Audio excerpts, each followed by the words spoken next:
A Nebraska family's silent struggle ends in unimaginable tragedy.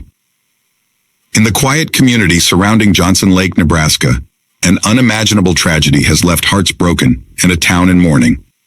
Bailey Koch was a devoted wife, a loving mother, and a special education teacher known for her warmth and dedication. For years, she stood by her husband, Jeremy, as he fought a relentless battle with mental illness. Behind the walls of their family home, she quietly carried the weight of worry, hope, and heartbreak, doing everything she could to keep her family whole. Just months ago, Bailey shared a chilling moment from her life. She had woken up in the middle of the night to find Jeremy standing over her with a knife.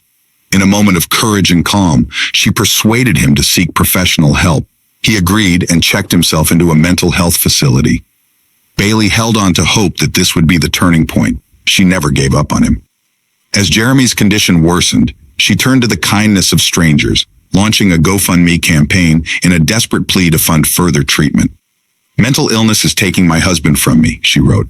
"I have no pride left." Her words revealed the raw, painful reality of a family living on the edge, not from poverty or violence, but from the storm of untreated mental illness.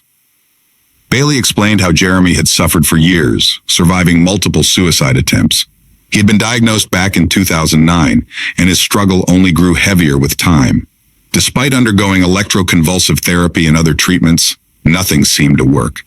She described his condition as a cruel roller coaster, highs filled with hope, lows that made everything feel hopeless again. On May 10th, the unthinkable happened. Authorities were called to the Koch family home in the early morning. Inside, they found Jeremy, Bailey, and their two teenage sons, Hudson, 18, and Asher, 16, all dead from stab wounds. A knife was found at the scene, and investigators believe Jeremy killed his wife and sons before taking his own life. Only days earlier, Bailey had posted about Jeremy's release from inpatient care, feeling grateful that he'd be home in time to see Hudson graduate high school. It was a brief moment of joy, one that never got to unfold. That Saturday, instead of celebrating their son's achievements, the community gathered in shock and sorrow. Bailey's father, Lane Kugler, shared a heart-wrenching message on social media. He had discovered the bodies of his daughter, grandsons, and son-in-law that morning. "What I saw will haunt me for the rest of my life," he wrote. His pain was layered with grief and frustration.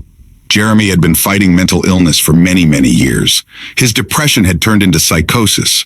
It was not Jeremy that committed this horrific act. It was a sick mind. Bailey had fought for her husband's life for years, refusing to give up even when the system failed her family. Her love, her determination, and her deep understanding of mental illness were not enough to stop the tragedy. And now, a once hopeful household is silent. The loss has rippled across the community.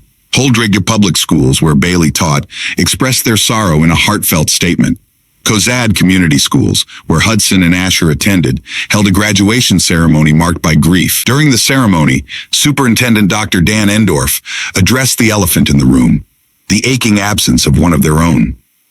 "Hug your loved ones," he urged. "This moment cannot be concealed." This heartbreaking story isn't just about loss. It's about a family that tried. It's about the desperate need for better mental health care, for real support, and for a society that recognizes when people are crying out for help, not just when it's too late.